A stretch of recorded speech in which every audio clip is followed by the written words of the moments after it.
Hi, Justin. It's an absolute pleasure to speak with you, and thank you so much for giving me your time. How is it over there in Barbados at the moment? Yeah, things are sunny. I don't want to make anybody too jealous right now, but I do feel a little bit more positive for everyone back home in England. Obviously, I've been staying close to the news, and I know that, let's just say golf is now back up and running, so hopefully people are able to get out of the house, and there's definitely a bit of a brighter future ahead, we hope. But yeah, for me personally, I've been able to kind of keep practicing about 3 or 4 weeks ago now, I suppose. I had a bit of a blip and, had a bit of a back issue, which kind of resolved itself pretty quickly. And for the last couple of weeks, I've been able to work really hard and sort of start to prepare with two eyes fully focused on the Masters. Super exciting. So firstly, I just wanted to say what incredible news it is to hear the Rose Series is back for its second season. What was it that made you and Kate decide you wanted to put together such an amazing event? Well, going back to last season, it was just the fact there was a real need for it. I've sort of said a couple of times that obviously after that first initial lockdown phase that we all went through, and March, April, May, let's say, of 2020, the PGA Tour was back up and running. And I thought, oh, cool, there was a lot of the phrase "back to work." Let's get everyone back to work. And I kind of looked around and I thought, okay, well, yeah, PGA Tour's back up and running. That wasn't so bad. Let's just get on with it.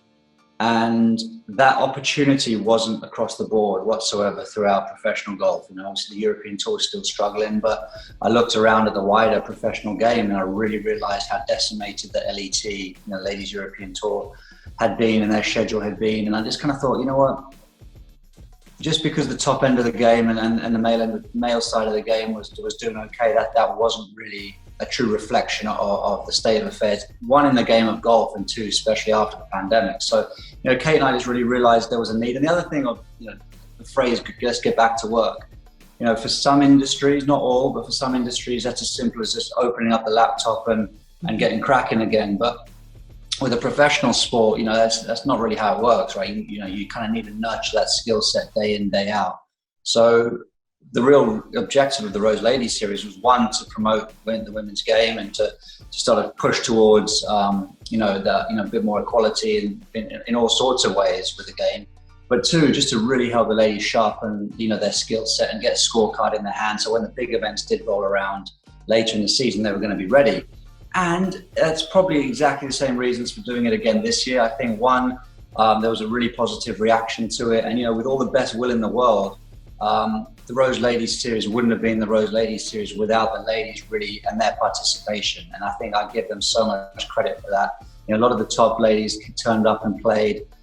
There was just a lot of energy around it. And I think that's what made it. Obviously, you can look to me and Kate and obviously, Paul Mack and everyone at Excel to help make it happen. But really, they've got to get the credit because they've really taken the opportunity and run with it. It's not a huge opportunity. The events are very small. And, obviously, I think that there needs to be a lot more people stepping up with the game of golf and certainly, stepping up on behalf of the ladies in a sense. But yeah, it was our objective not just to create playing opportunity, but also to create dialogue, create the story, and create the narrative around the ladies' game, and just give it a little bit more attention, I suppose. And I think what I was really pleased with last year as well is some of the golf clubs that stepped up. I mean, everybody who hosted it had a fantastic day, and we're so thankful to every golf club that did step up. And there were a lot of firsts. There was, Wentworth West Course, for example, was the first time they hosted a ladies' event. And for Royal St George's, for example, to host a ladies' event the year that they were supposed to host the Open Championship. There were just some cool stories that really came from it, and it was really important for us that it wasn't just about the golf; it was about the storytelling of the ladies' game as well, and beginning to identify the great personalities out there on the tour. So here we are, 2021. I think obviously the world is still in a rough place. We hoped it would be better, but that we kind of deal with what we got, and that's exactly the same as mentality this year is that there are gaps in the LET schedule, and hopefully we can plug those gaps in the sense of, like I said, earning potential. Yeah, it's still it's not, no one's going to be retiring off the back of the Rose Ladies Series, but hopefully use it as a vehicle to really sort of create momentum with the golf game and to keep people sharp. But there have been some wonderful sponsors, obviously, Computer Center, American Golf, and we have another very generous donor this year. So we have been able to push prize funds a little bit, and I think now it's, you know, the biggest one-day event, you know, the biggest prize fund for a one-day event in the ladies' game in the UK. So, you know, listen, that's important, that it is something fun to play and rewarding. But I think the real goal is around it is, one, to sort of just support the ladies, to create that narrative and storytelling as well. You know, it's honestly so amazing. I've actually got a friend who played last year, and I know just how appreciative like all of the women who had the opportunity to play in it are, especially considering with the tough year of COVID. And I think it was just such like a lovely respite for them. And also, as a new female in golf myself, I think it's been about a year now, basically. Welcome. Welcome to the club. Which surprisingly a lot of new people have started golf over the pandemic.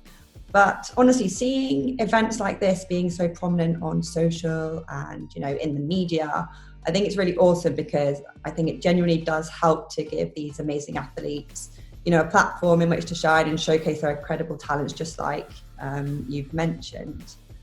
I've just seen the schedule and it looks amazing. I guess one standout venue is Royal Birkdale, and as many people may know, this is a course that more or less launched your golfing career from an amateur into an international golfing star at 17 years old, Open Championship, holding a last shot on the 18th, people around the world now knowing who you are. I actually rewatched the video this morning and it's just incredible. How proud cute little ruddy red cheek face. I couldn't believe it. It's just amazing, and you're so happy as well. It's so great. It was Sunday was a special day. Brilliant, honestly. How proud are you to have Royal Birkdale as one of the venues for the Rose Series?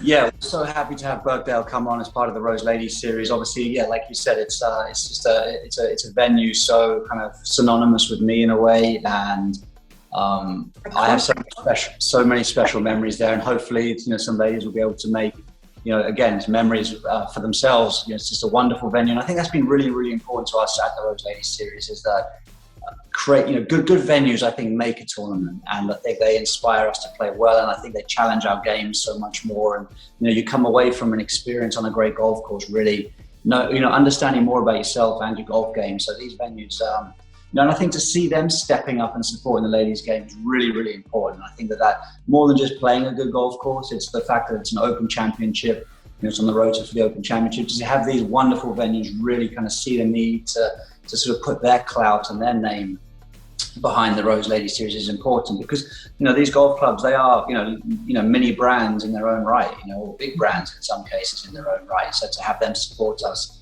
is really fantastic. It's amazing, obviously, to have you and Kate kind of pioneering that as well, because, you know, the women's game does need the support of the male golfers in the world, because you guys are so successful and you're going to be a huge part in helping, you know, bring the women up. I know you mentioned before about having, just to dive in on Kate's side, she's been so supportive of this, and she's really kind of put so much time and effort behind the scenes, you know, obviously along with Paul McDonald and Molly at Excel. But Kate, you know, I came home from practicing the other day, I walked into the office and Kate is on the phone with some, you know, Martin Slumbers from the RNA. And I'm like, what's going on here? So she's sort of banging down the door, she's pushing for venues, she's pushing for support. You know, she's really been very proactive in, you know, in really kind of promoting the cause. So, you know, I just wanted to kind of give her a thanks as we were talking about some of these decisions that come online, obviously support from Birkdale. A lot of that's come from, you know, Kate really kind of making the calls, which has been fantastic. Oh, well, she's an absolute credit. I know you mentioned before about having sponsors. What does it mean to have support from companies like American Golf? Yeah, I mean, obviously that's huge. They're sort of a big company in the game of golf, and I think that anybody sort of wanting to get into the game and what have you, you know, it's great to have their brand and their mission. And I believe you've got a great story with American Golf, and that's kind of how things started as well. So, you know, hopefully this is kind of a little bit of a full circle, you know, in the sense that I believe when you were getting into the game of golf, you know, you turned up at one of their stores and were kind of a little bit sort of perplexed at why there was not more opportunity just in the store for women and women. There was nothing in the store. It was only men's stuff in the store. So, so to have them come on board, obviously, and to take your advice and to take your suggestions on board, I think, is even more and more important than what they're doing for the Rose Ladies series, because, listen, it's maybe your story wasn't going to give them, media value, but they took it on board and they realized that it was important that they were, behind the ladies game and creating that support for people that did want to get into the game. We don't want to discourage anybody. It's so hard to attract anybody to the game of golf, to then for them to be attracted in the sport and then discouraged, I think is exactly what we need to avoid. And to have, a sponsor like American Golf now, who is actively trying to do their best to provide for the women in the game of golf, it is fantastic.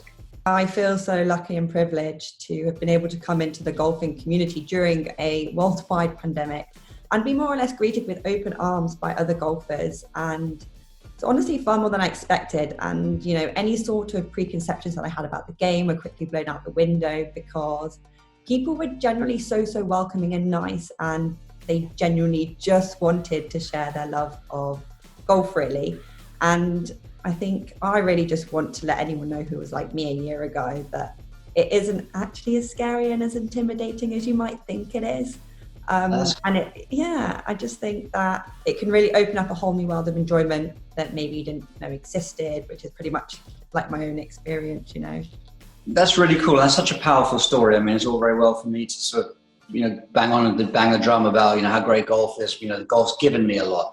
But for you to be doing that just by being very, sort of new to the game and early in your journey with the game of golf, to be already seeing the upside and the camaraderie and the community that is around it. Because generally I've met so many wonderful people through the game of golf and because of the game of golf. And you're right, golfers are really passionate about their sport. So I'm so happy that you're seeing that you're, you're part of the club and going to have a fantastic journey. And you're really way ahead of the curve, by the way. I have seen you swing, and, I'm sure a lot of people are like slightly sickened that you're so good already. I did put in a lot of hours of practice. I will give myself that. It didn't happen overnight. It's notoriously difficult. It is, and it looks like you're kind of, you're past the teething problems anyway. So really well done. But those problems never end, by the way. That's the problem with golf, is that, the expectations just go higher and higher. But, at least I think it is important to get to the level where you can truly play any golf course. You can turn up at any venue and have enough game where you can get around the golf course. Congrats on being there. Thanks so much.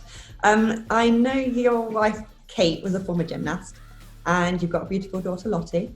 Yes. And with women's sport really starting, I feel, to get the recognition it deserves, how does this make you feel about Lottie if she was ever to decide to become, say, a professional athlete, or even better, a professional golfer?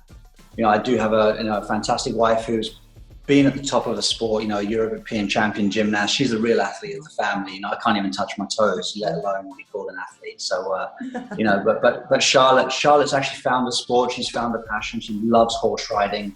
And, for me, I think it's just such a wholesome way to grow up if you can identify with a sport and really kind of throw everything into it. And I think, for one, it just keeps you out of a lot of trouble. Golf kept me out of a ton of trouble growing up. And I think growing up around a sport, dedicating a lot of hours and time to it, and having a dream, I think, is the most important thing. And that dream, whether you want to win the US Open as a male player or as a female player, that dream is the same. And I just think sometimes the opportunity isn't quite the same in order to achieve that dream. So I think that's the objective behind the Rose Ladies series, is just to try and create that opportunity that continues to encourage the ladies game. Yeah, definitely. I would have loved to have been a pro athlete had I felt that I could have maybe earned the same as what a man could earn. Yeah, that's so sad to hear. That's a decision that a female has to make, and maybe make potentially too late before they realize it. You can be a young girl and not realize the way of the world, and you can just have that passion and have that dream, and then kind of have those dreams broken, I suppose, because you suddenly realize that you're, swimming, into the tide or whatever, or fighting an uphill battle. So, that's what we need to change, right? That's what we're all gunning for. Definitely. I think many of us together will definitely make a difference. Anyway, Justin, thank you so much again for what you and Kate have done, and also what you continue to do for women's golf. And you're welcome, man. Thanks for being a big part of it. And I'm excited for you and your journey. Yeah, definitely. And I wish you all the best in the Masters next week, which I imagine you're very excited. Yeah, thank you. Actually, look, I don't know if you can see this, but they're like little mini roses. Yeah, I love it. So I thought I'd bang that on for today for the Rose Ladies series. But this is also my Sunday shirt at Augusta, so a little sneak preview there. Nice. Amazing. Thank you so much, Justin. All right, cool. Thank you very much. Have a lovely day. See you guys.